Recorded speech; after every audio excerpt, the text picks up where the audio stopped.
So today we are continuing on with our 4 pillars of dog training, and we're going to talk about in the communication range of commands and giving commands and teaching commands and really making them purposeful. And I think that it's one of the hard things as you start teaching people and dogs on the different commands of sit, down, stay, come, heel, and anything else that you're teaching that, you know, I'm always telling them it's got to be purposeful when you communicate those, or they eventually don't mean anything.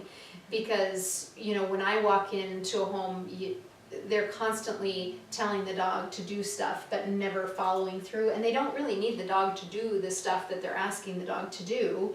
And so really being purposeful with your communication and with your commands. And so as we talk about, you know, teaching words to behaviors and the commands. Michelle, what do you find the most difficult piece to when you get, you know, past the offering behaviors and the nonverbal stuff into really hardcore verbal communication with the dogs? What do you find to be the most challenging with people and with teaching it as well?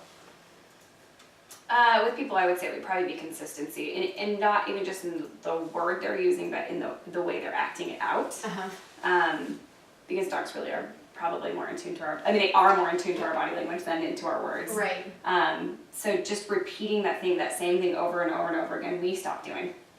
We do it in the beginning because it's like, oh, that we're teaching the dog to sit. Right. So we are stopping every time to make the dog sit in this spot. But then when it comes to real life stuff, you kind of stop putting yourself in front of the dog, and that's weird for the dog. They're like, what do you mean? You want me to sit to your side? Right. What? Right. Yep. So I think that's the hardest thing for people to wrap their head around. They're like, why is my dog not understanding this? He knows it. Yes. And it's like, but you're doing something different. Which I think is real life that should happen. Right, right. But I think you just have to remind yourself, like, oh, this is like why my dog's not getting it, and slowly move to the side then, if that's what you're looking for. Right.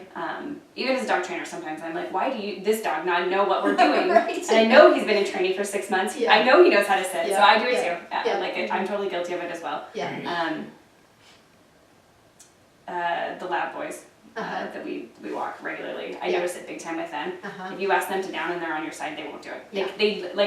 They cannot figure that out. Right. But if I turn myself, they'll go down just Yeah. automatically, because Yeah. that was how they learned how to offer behavior. Right, right.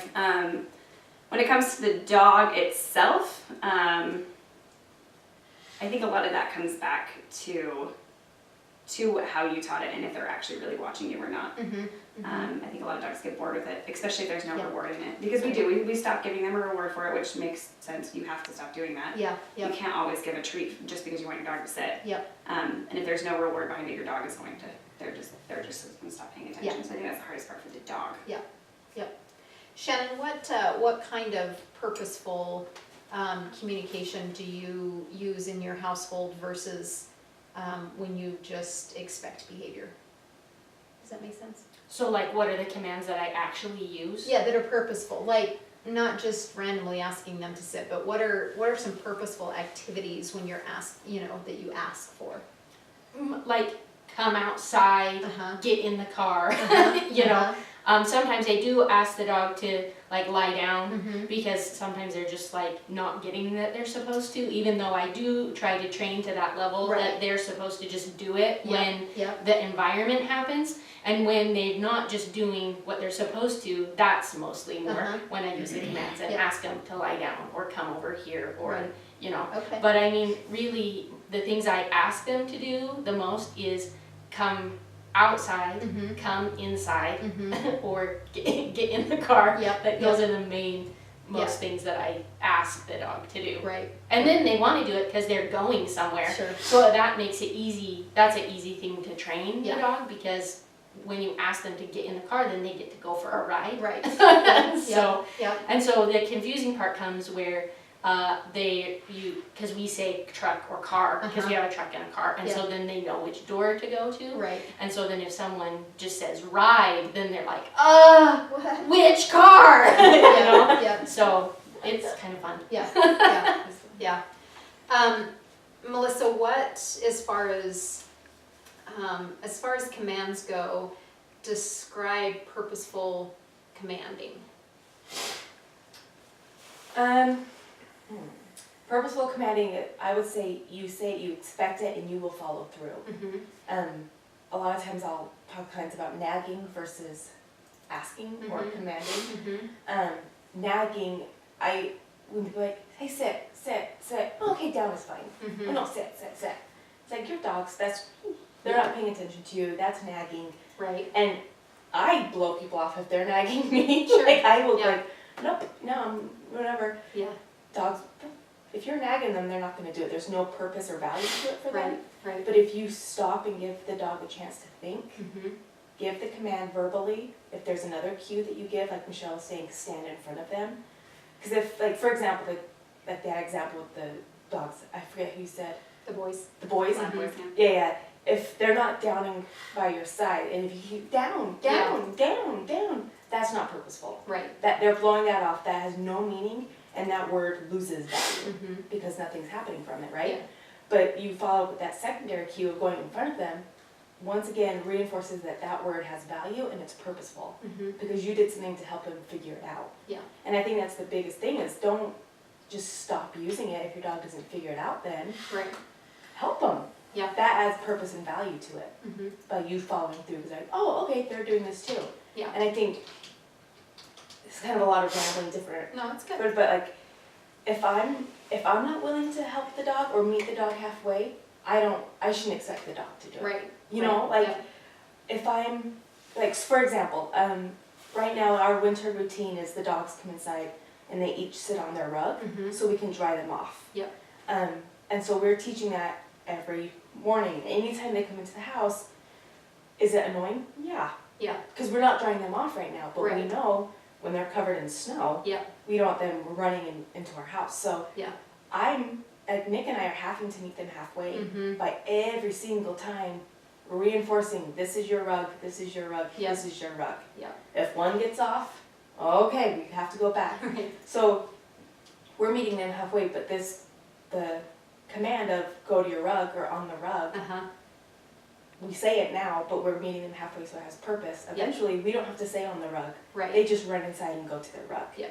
And that's a command with purpose. Yeah. So when I just had a lesson yesterday with a little boxer puppy, and they have really been really diligent, as far as I know, as far as what I can see, as far as having him sit before he comes inside. And yesterday he sat and never got acknowledged, and so he just ran through the house, and it was really exciting.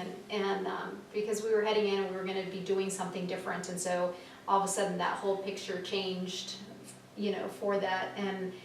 And so then I asked him, I said, you know, asked him how often are you making him sit and not acknowledging, because that eventually is going to go away, because it loses the purpose if you don't find value in it. And so if you don't find value, then that's going to go away, and then you're going to get mad because we need to put his leash on before he comes in the house because he's still super little.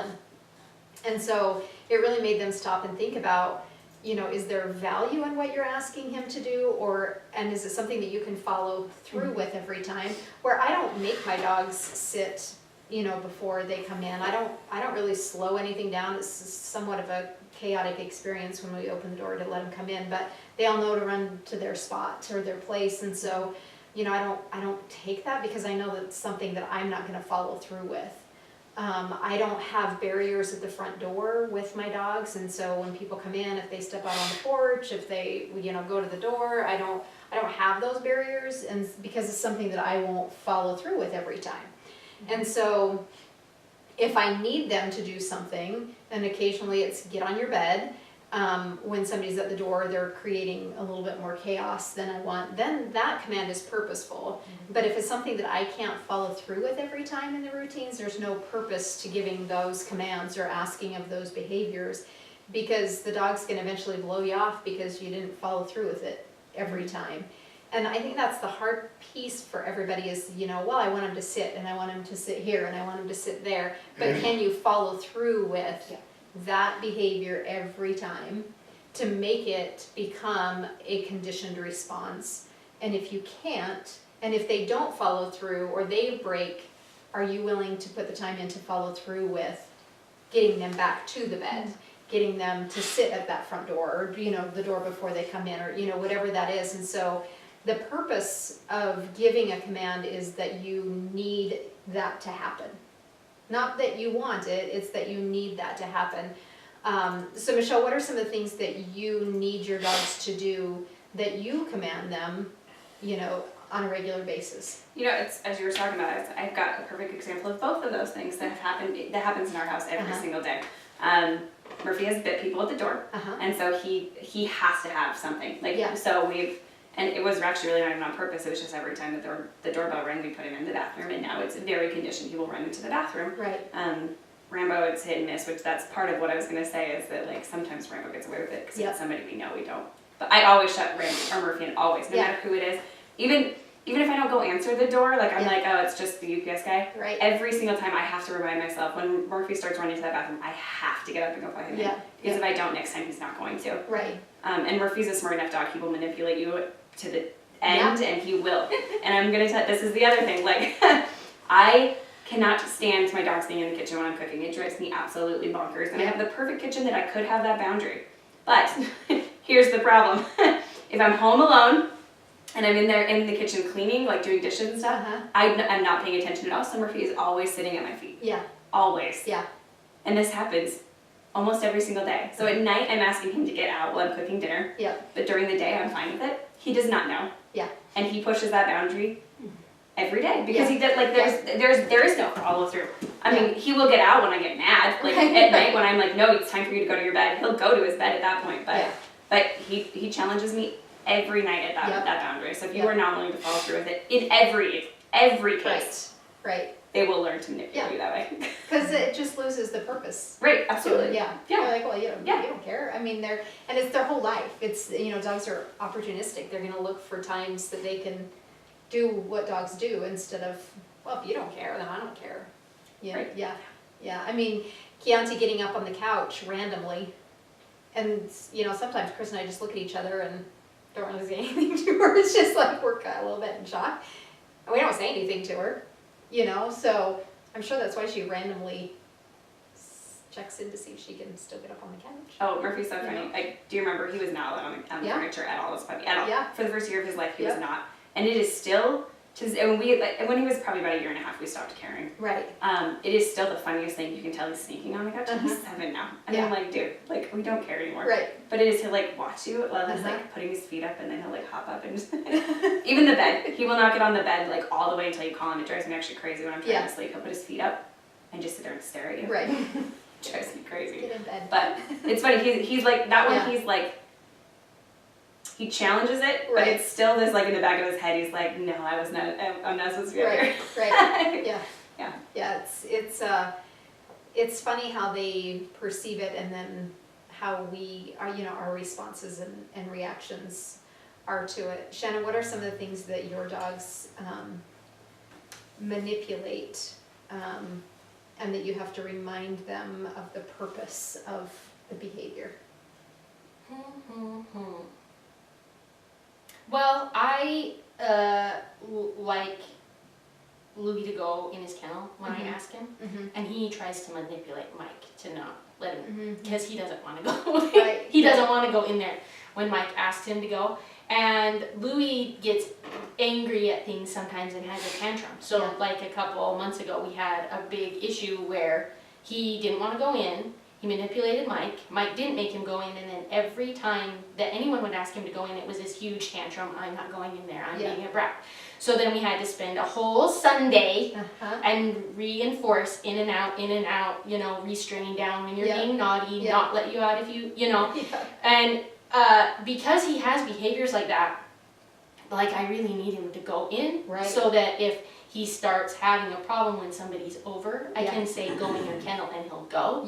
Another command that I have like that is actually sit. I hardly ever ask my dogs to sit, but I want a really strong sit on Louis, so when he starts to go goofy, if I'm like across the yard in another room in the house, I can yell, Louis, sit, and then he's like, oh, and he'll just sit, and it stops that behavior for him, and it's for safety for people that come over to my house, you know. And so, and he does, he does push the boundaries Sure. and have a tantrum, and we have to start over and reinforce it over again. Yeah. Where the other dogs, like if I say go in your kennel and he's like, I'm not going in, and then if you look, all the other dogs are like in. They're like, we're in. See us, we're in our kennel, we're fine, you know. Yeah. So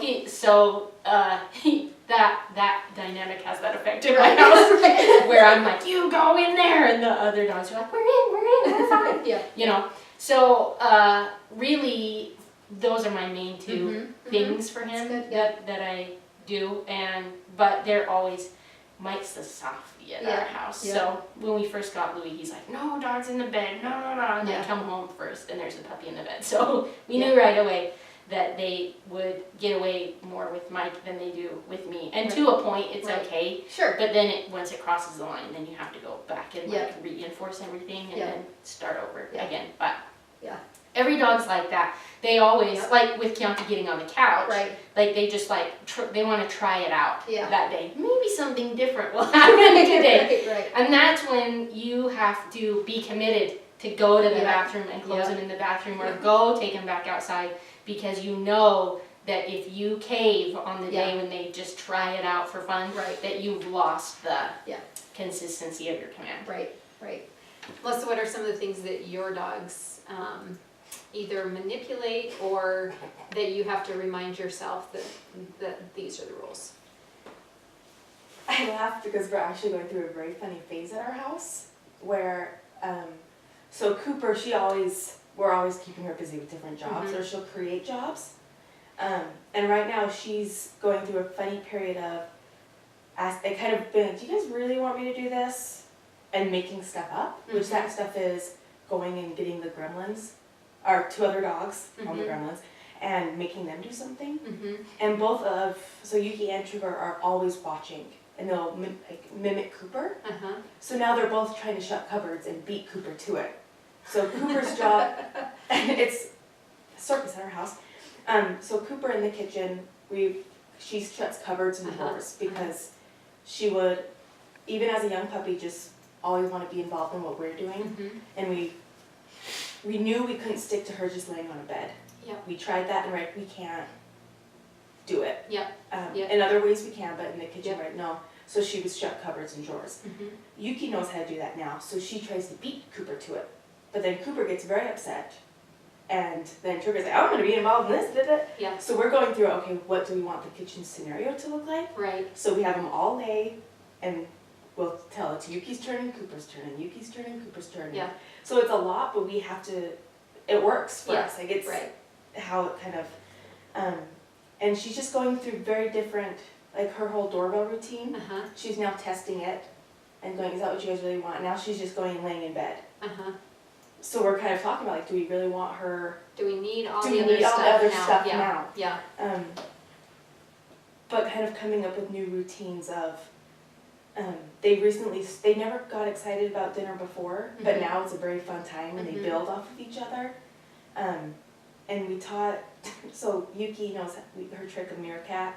She'll stand on her back legs, but now she will stand and do 360s while standing while you're trying to feed her. So now it's madness. So now they all have to wait outside the kitchen. Yeah. That is the hardest thing for me to stick to. Yeah. I don't know why, but when I'm getting their food ready, I just don't want to be like, guys, get out, stay in the kitchen. Right. Yeah. But Nick's reminding me, like, there needs to be a purpose to it. Yeah. So I'm constantly having to be reminded, hey guys, stay outside the kitchen. Yeah. And I struggle with it, Yeah. but keeping them accountable to Right, that, so right. we have that new standard. Yeah. But yeah, there's a lot of different things that are shifting right now at our house. It's Yeah. really fun Yeah. because Cooper used to be, I say very demanding, but always keeping her busy, and now she just doesn't care. Yeah. Yeah. She has these other jobs that she's doing, so other purposeful commands, get on the rug when you come inside, Yeah. go outside in the mornings. Cooper, we're still kind of keeping her with her jobs of pulling the laundry basket, shutting the doors.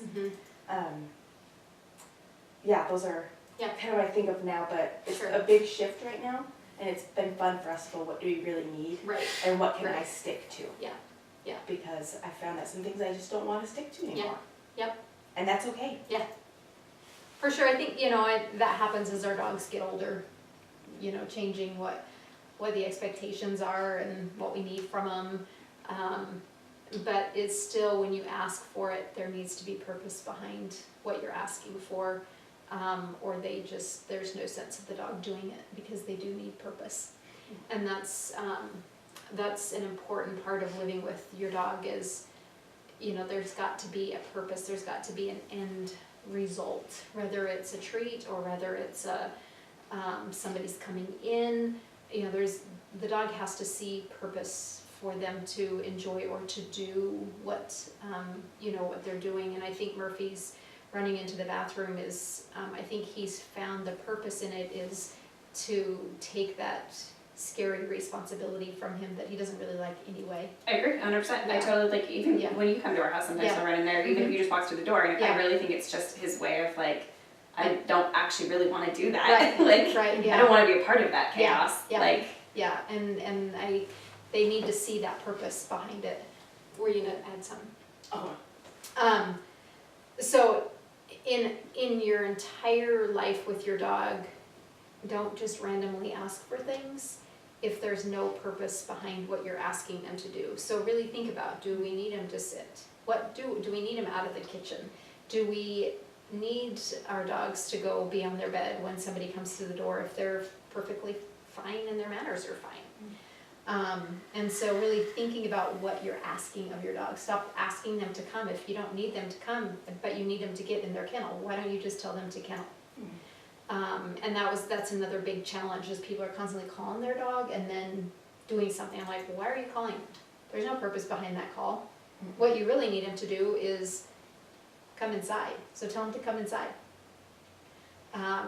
So it's really finding purpose in your commands to help your dog out, but also can you stick to it? Make sure you can stick to it of what that is. Sit means sit. Every time I ask you to sit, I want you to sit, but there better be purpose behind the sit. Stop throwing your tantrum. You're out walking and you stop and talk to somebody. There's purpose to that sit. We're stopping. So there needs to be purpose when you ask. If you don't need it, don't ask for it. And that's my general rule. Be honest, ask what you need that you need from them, and be clear about what that picture is and stay consistent with it.